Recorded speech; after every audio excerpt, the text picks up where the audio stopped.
What in the wide world of sports is wrong with the Lakers and Anthony Davis's foot? We'll answer that. Plus, we have stars returning to teams for once instead of leaving them, and we play sus or sustainable with a wild fourth quarter superstar and a stat that you absolutely cannot miss. That's all ahead on today's Locked On NBA.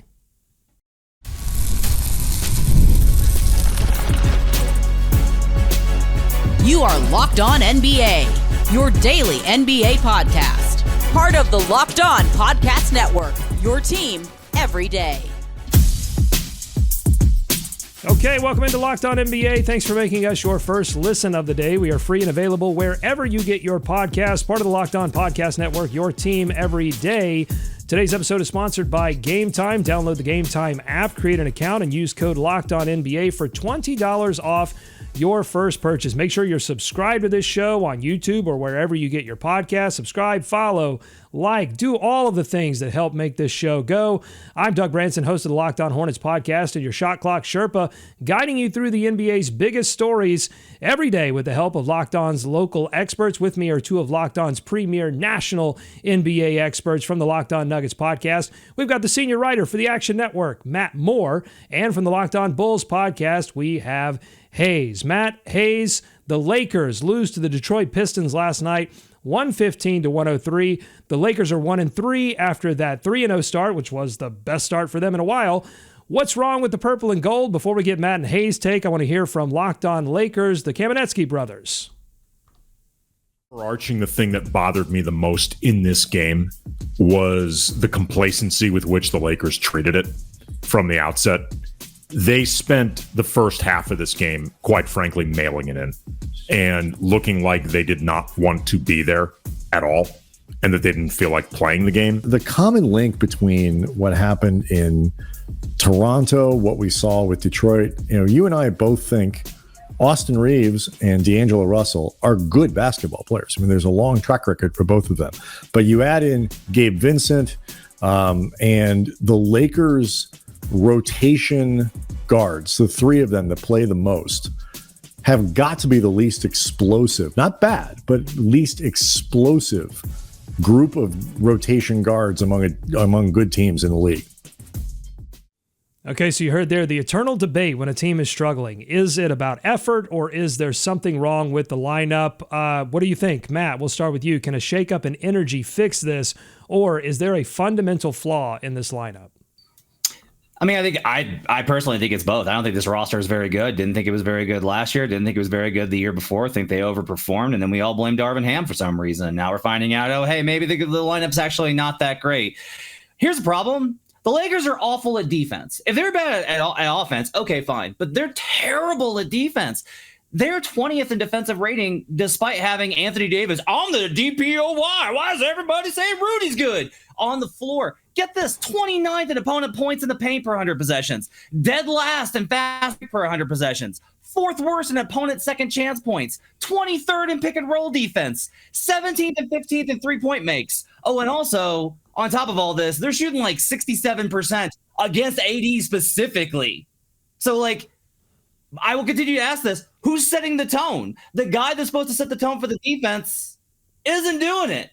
I agree that the energy thing, I think, isn't a problem because I do think they're suffering from the problem a lot of LeBron teams have going back to Cleveland, which is the Miami guys were all super professional and understood the mission. But in Cleveland and LA, it's like, well, we're the Lakers. We're the Lakers. We play with LeBron.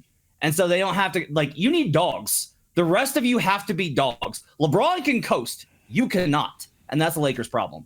That was strong, and it got Hayes a little bit choked up there. I think it was your I don't know who you were impersonating there on the DPOY take, Matt, but I don't know. That's what Hayes. That's what did it. Hayes, what do you think? It's a bit of both. When you're that bad on all the areas that Matt just pointed out, it's effort, it's skill, it's a lot of things. And I think outside of Anthony Davis, to Matt's point, they have no dogs. They have no guy that you look at that's going to go out there and say, hey, it's my job to lock somebody up defensively.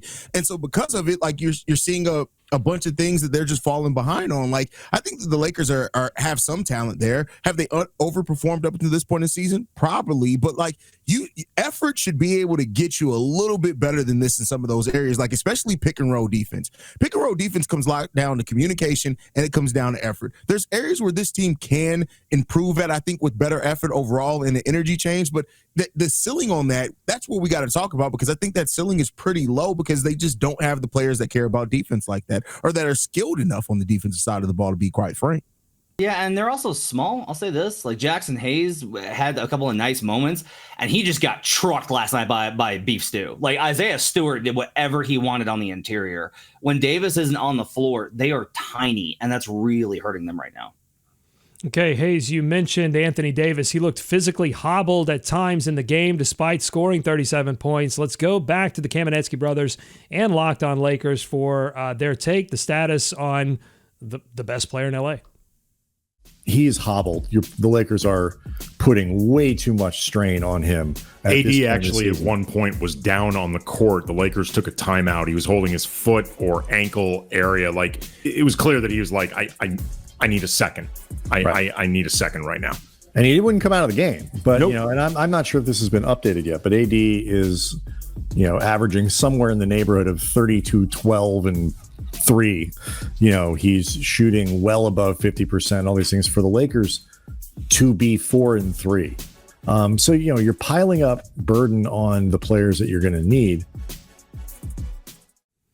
Okay, so Hayes, what do you think about the take there that they're piling too many minutes, not on just AD, but also on LeBron? LeBron, advanced age, AD, you have with AD, you have foot issues now. And I mean, when we're talking foot injuries, got to be a little bit worried about that with Anthony Davis's history. What do you think? Yeah, especially you have to be like, I get it. Anthony Davis played 76 games last season, but let's not forget we were in the midst of like a 4-season stretch where he barely played over 50 games. So like, you got to be careful with Anthony Davis. There is a reason why we used to call him Anthony Day-to-Day Davis. So you got to be a little prepared for that. And with LeBron, like, yeah, LeBron's Iron Man, and you're always kind of trained, like what he does and what he's able to do at his age is amazing. But like, yeah, the miles on those tires are getting pretty long in the tooth there. So there's always a chance that eventually that's going to catch up with him. And it looks like as of now, it is Anthony Davis in that foot. They need somebody to be able to take some of the pressure off here. And like, some of this is just like, Davis is probably going to need some more time, take a few days. Like, he's going to be a guy that plays 3 great games offensively and then like takes a 4th day off. Their defense, by the way, is 6 points better with him off the floor this season, just as a note. But they need to trade for somebody. And like, there's a lot, people around the league have said that the Lakers are not willing to attach multiple picks for any of the guys that they've called about. And it's just like, you may reach a point where beggars don't need to be choosers here. Your roster is not good enough for you to be demanding what you are. And this has been an ongoing problem for multiple seasons because the Lakers really don't want to exhaust the powder, so to speak. They want to keep the powder dry for a post-LeBron era, or if a superstar comes available. I don't know if you're going to be able to hold out this long. So we'll see what they do, but I think it's very evident that they need someone else to be able to carry, so that's not all on LeBron and AD. I think that's the serious question that they have to reckon with. Like, who do they ask to? I mean, look, the easy one here is just like, we're not talking about a great player. We're just talking about better than D'Angelo Russell. Like that. I'm not trying to be mean. Like, that's just the reality. Is D'Angelo Russell is currently their 3rd best player. That's your problem. D'Lo could be the 4th or 5th, and you're probably fine. But you probably need to go get somebody like Jeremy Grant, right? Jeremy Grant or Zach LaVine, or hang on, let me check the rest of the clutch roster. Yeah, anyway, those guys are who you probably need to be looking for as far as help. And on Locked On Lakers, they did do a deeper dive on D'Angelo Russell's struggles. So if you're interested in that, make sure to check that out. All right, we're moving on. Coming up next on the Locked On NBA podcast, you have the Golden State Warriors and the Philadelphia 76ers, both down a star, but they're moving in opposite directions. Both get stars back. Paul George and Steph Curry return. We'll tell you how their teams did right after this. Today's episode of the Locked On NBA podcast is brought to you by Built Rewards. Listen up, renters. Ever feel like you're stuck in this loop of rent payments, just watching your money vanish into thin air? Come back, money. It's time to turn that rent game around and start earning some serious rewards. That's where Built Rewards comes in. Built is breaking ground as a neighborhood rewards program that hooks you up with points on your rent every month. Pay your rent and watch the Built points roll in. Use points to jet off on a dream vacation. Put your points toward a flight or a hotel stay with 500 plus airlines. That is a lot of airlines. And 700,000 hotels and properties. You can also use your points to book fitness studio classes, redeem them towards a future rent payment. They're designed to meet your lifestyle. Pay rent hassle-free through the Built Rewards app. Your rent game just got a major upgrade. Built Points has been consistently ranked the highest value point currency by the Points Guy and Bankrate. Earn points by paying rent right now when you go to joinbuilt.com/LockedOnNBA. That's joinbuilt.com/LockedOnNBA. Make sure to use our URL so they know we sent you. That's joinbuilt.com/LockedOnNBA to start earning points with your rent payments today. This episode is also brought to you by our friends at Game Time. Game Time makes buying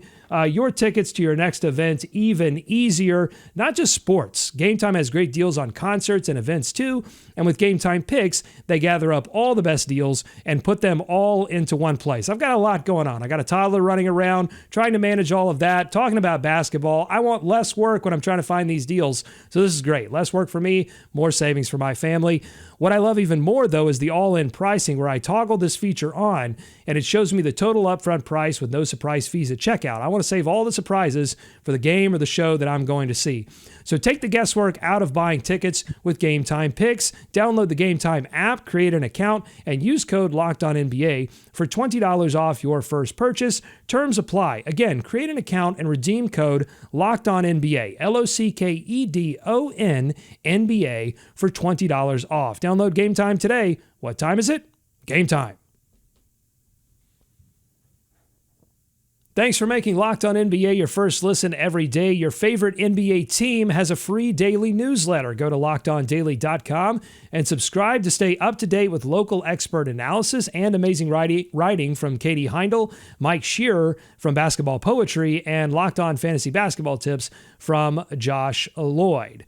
Okay, so one of the biggest, I think, most exciting games last night was between the Phoenix Suns and the Philadelphia 76ers. And you of course, had the big story that Paul George returning to play in his first game with the 76ers' first regular season game after getting injured in the preseason. But it was Kevin Durant who stole the show, sealing the Phoenix Suns win 118 to 116, his decisive driving layup with 24 seconds remaining. Let's get more from the Locked On Suns podcast.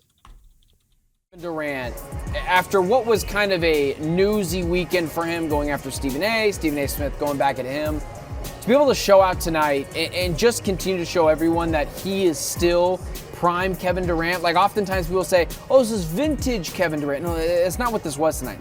Kevin Durant is still in his peak, and it just gets more and more insane each time he does it, because the oldest guy on this team, it's not Devin Booker, it's not Nurkic, it's not Grayson Allen. They are consistently turning the ball over to him. And at 37 years old, I wonder how sustainable it is for an 82-game regular season. Maybe we don't see that all the time. But through 7 games, they have called his number multiple times, and there hasn't been one time he hasn't answered the bell. And that's what makes a guy what I believe a top 10 NBA player of all time. Oh, so many takes there from Benjamin Garcia, and we're not ready for Susser sustainable yet. He's previewing that with a little Kevin Durant sustainable talk. Matt, what did you think? Impressed with Kevin Durant? Can he keep up this workload for the Phoenix Suns? How much of the offensive responsibility he's taken on? Yeah, I mean, I think he can, honestly.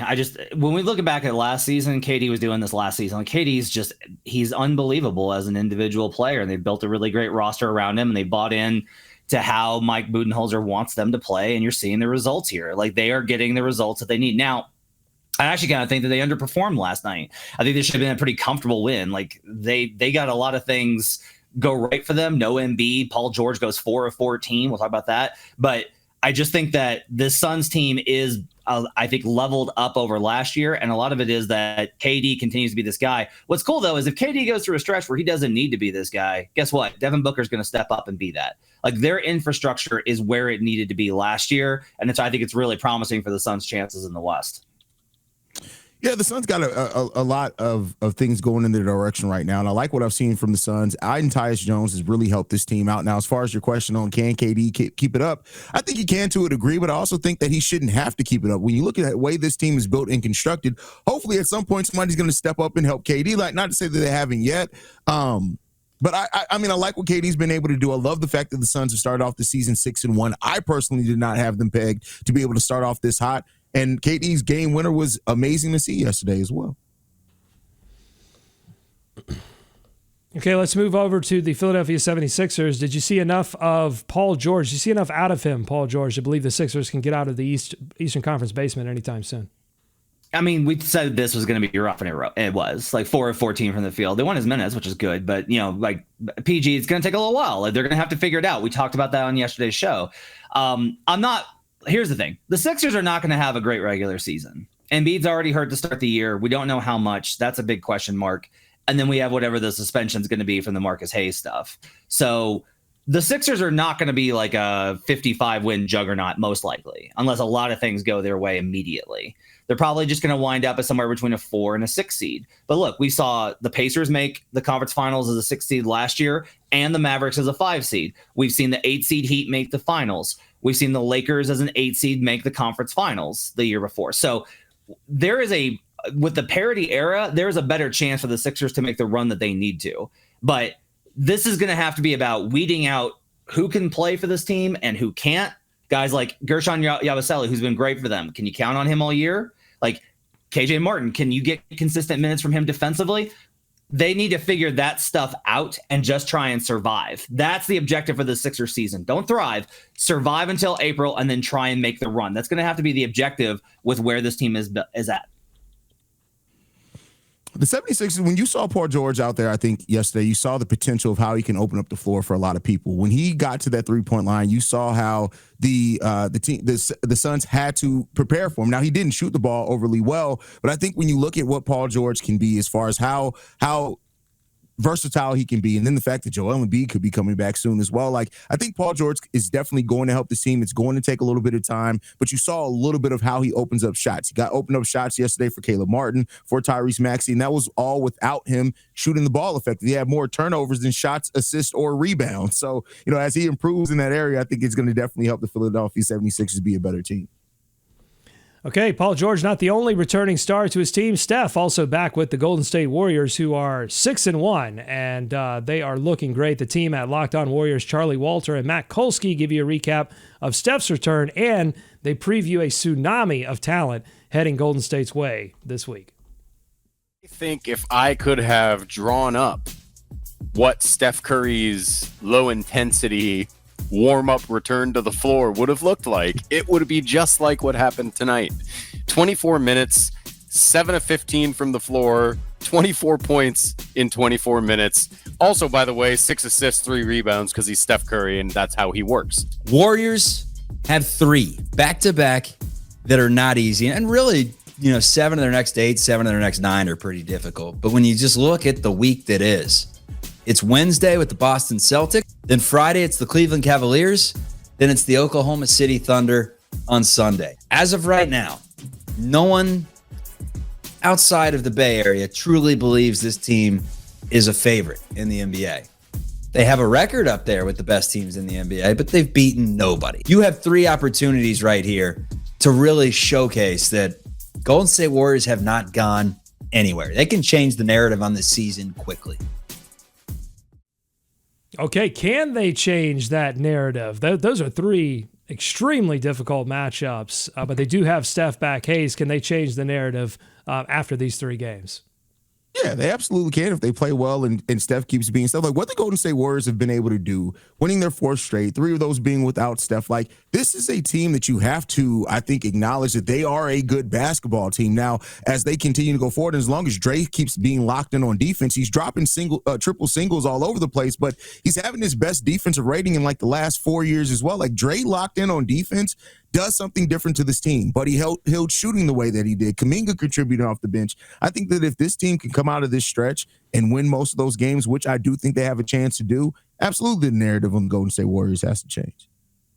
Their profile's a little interesting here. So, all right, they are 5th on defense and 10th on offense. They're 10th on offense, despite the fact that they have shot liquid molten metal from 3. Buddy Hield's 50% from 3.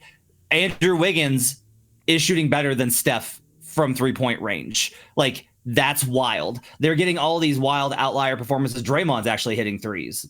Again, big outlier. So the offense is probably going to get worse. But here's the thing. That weak schedule that they've played actually doesn't translate to the defensive end, which is where they're really good.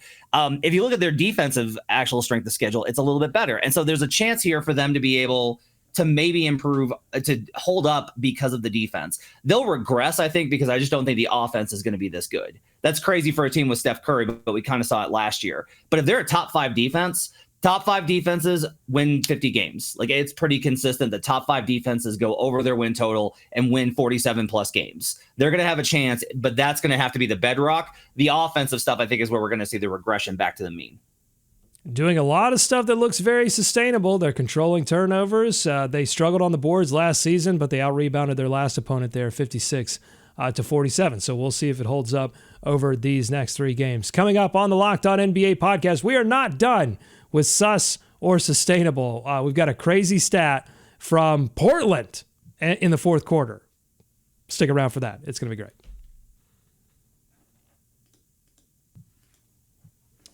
Today's episode of the Locked On NBA podcast is brought to you by our good friends at Hims. Real talk, your sex life is important, but your schedule is busy. You don't have the time to go to a doctor's office to get treated for ED, but through Hims, you can get a personalized ED treatment without stepping foot outside your door. Hims is changing men's healthcare by providing you with access to affordable sexual health treatments from the comfort of your couch. Hims provides access to a range of doctor-trusted ED treatments like chewable hard mints and Viagra, Cialis. Their generics are up to 95% cheaper. The process is 100% online, so there's no need for uncomfortable doctor's visits. Just answer a series of questions on their site, and a medical provider will determine the right treatment option. If prescribed, your medication ships directly to you in discreet packaging for free. No insurance needed. One low price covers everything from treatments to ongoing care. Start your free online visit today at hims.com/lockedon. That's HIMS.com/lockedon for your personalized ED treatment options. hims.com/lockedon. The products mentioned are chewable compounded products which are not approved by or verified for safety or effectiveness by the FDA. Prescriptions require an online consultation with a healthcare provider who will determine if appropriate. Restrictions apply. See website for details and important safety information. Subscription required. Price varies based on product and a subscription plan. Today's episode is also brought to you by, of course, our good friends at FanDuel. Get ready to tackle the NFL action with FanDuel, America's #1 sportsbook, because right now, new customers can bet $5 and get $150 in bonus bets if you win. The FanDuel Sportsbook app gives you everything you need to place live bets on the NFL all in one place. So when you get a hunch in the middle of the game, you can check out the latest stats, view live play-by-play, and so much more on the same page where you place your bets. And of course, this gives me an opportunity to check out the NBA MVP odds and where they've moved. And they have moved. Shai Gilgeous-Alexander now the favorite at +250. Zach Edey still holding strong at +380. And look, if he keeps hitting trailing threes in transition, that was nuts. He might stay there, but Bub Carrington hot on his tail at +460. So visit FanDuel.com to join today. You'll get started with $150 in bonus bets if you win your first $5 bet. That's FanDuel.com. Never waste a hunch and make every moment more with FanDuel, an official sportsbook partner of the NFL. More Locked On NBA ahead.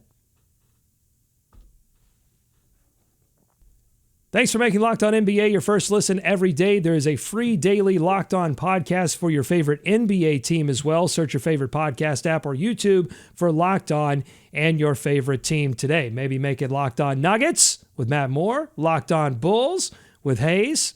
Either way, you're going to be in for a treat. Okay, time for a little sus or sustainable, an ongoing segment here on the Locked On NBA podcast.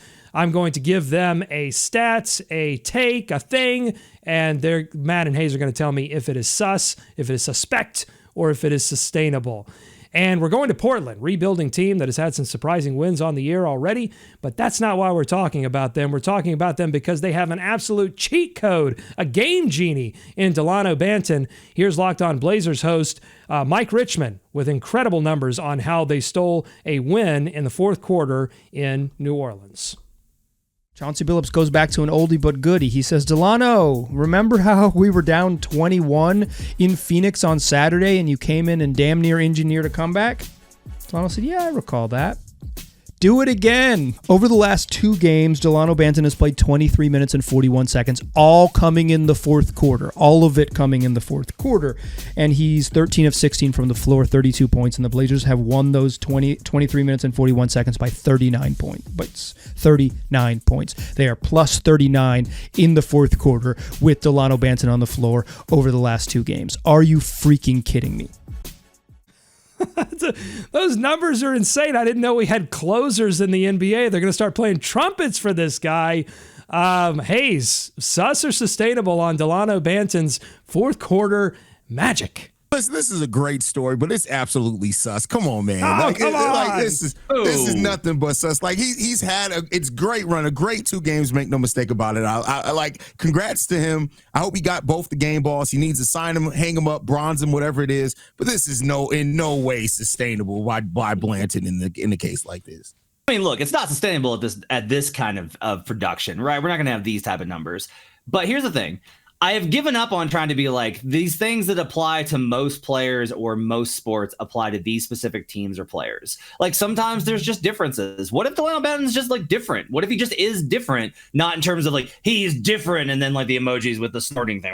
No, but like he's just different in terms of he can actually be a guy that comes in and plays fresh in the fourth quarter and hit you with a different changeup in terms of change of pace. Like we know that by the fourth quarter, most guys are not gassed, but they're more tired than they were at the start. And if you bring in somebody fresh like this, who doesn't need to warm up, who doesn't need to get loose, who could just come in and do this, 1, it's really impressive by Banton, but 2, like I'm open to that possibility. I'm not saying that I'm going to sit here and say like, yes, it is sustainable. I will say that I think it's sus to call it sus. I think to believe that this is absolutely not doable ignores how we've seen sports work. Weird stuff happens, man. And for however long this goes, I hope it keeps happening. I hope Billups keeps going to it.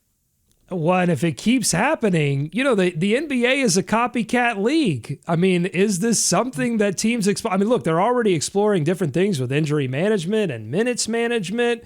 Could this idea of finding a guy that can come in the fourth quarter and light it up, not really a sixth man, but a fourth quarter man, that's something teams might explore? I will say that if somebody proves that it's actually can work, then yeah, people will start to look at it. But the problem is, I think this is the issue: is like you got to find the guy. How do you do that? Who do you not play and then throw in at the end? If you're up 4, if you're up 2 going into the fourth quarter, but you know that this guy's done really well as a closer, do you play him? Probably not. So like getting coaches to believe in it, that's going to be the hardest part because all of them are going to look at that idea like it's stupid, much like Hayes did.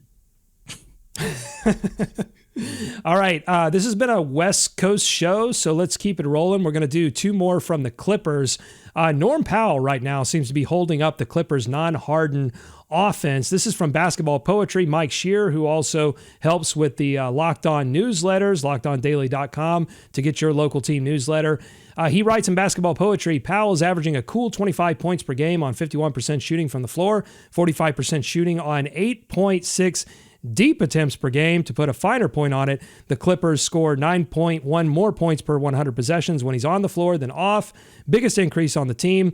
LA is a feisty 3-4 through 7 games, and they sport a top 10 defense, but Harden and Powell are really the only offensive firepower they can bring to bear outside of sporadic Ivica Zubac's post-ups.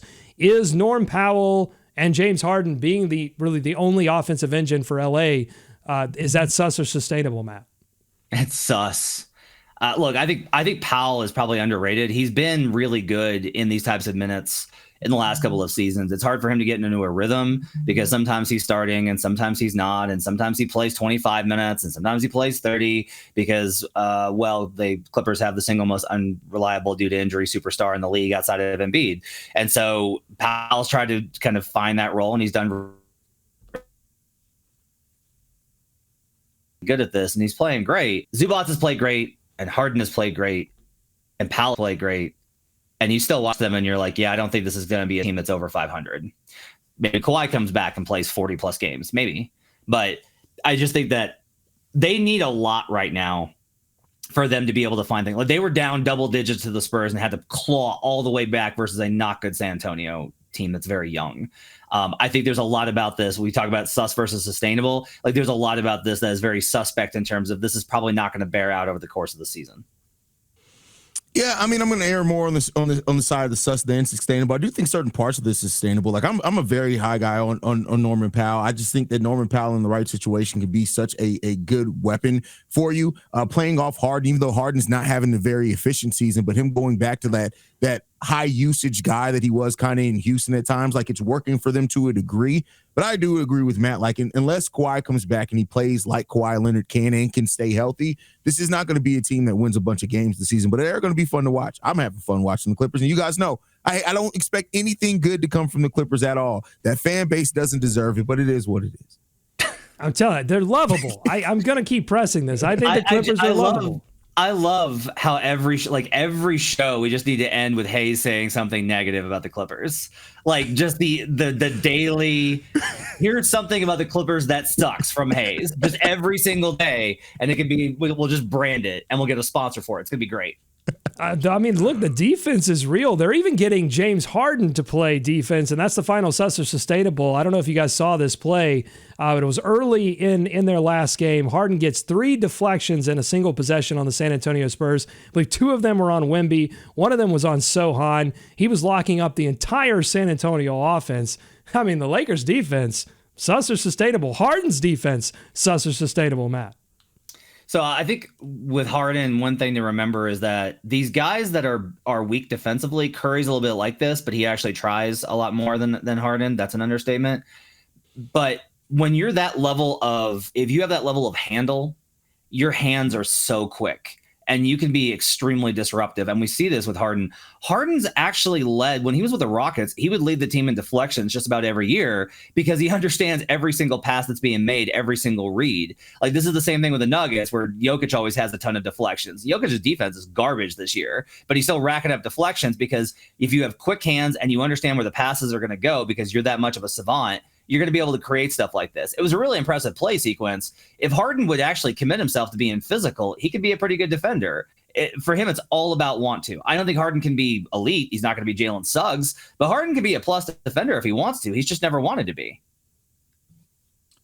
Betting on James Harden to sustain anything defensively is a fool's gold, Aaron. No, again, I get it. I know I'm the guy who I hate the Clippers. I get it. That's part of my whole thing. But like, do you want to bet on James Harden defense? Like, yeah, he's gonna have some moments. He can do some things from time to time. But like, if they are betting on James Harden being a consistent defender, you might as well sell their arena. Listen, I'm betting on it. I'm going to FanDuel. I'm going to bet on them being sustainable. I don't know why I love these guys, but I do. All right, so let us know what you think in the YouTube comments, sus or sustainable. I'm going to try to get these up on our community page as well for polls moving forward, so check that out as well. If you like what you heard today, subscribe to the Locked On NBA podcast wherever you get podcasts, including on YouTube. Thanks for making Locked On NBA your first listen. There's no action tonight because it's election day. Go out and vote. Be kind to each other. We'll see you right back here to do another one tomorrow. And we'll probably do some, I guess, guys, we're going to do some sort of more all NBA sort of things because we have no action to cover. So that should be fun. Join us back here on Locked On NBA.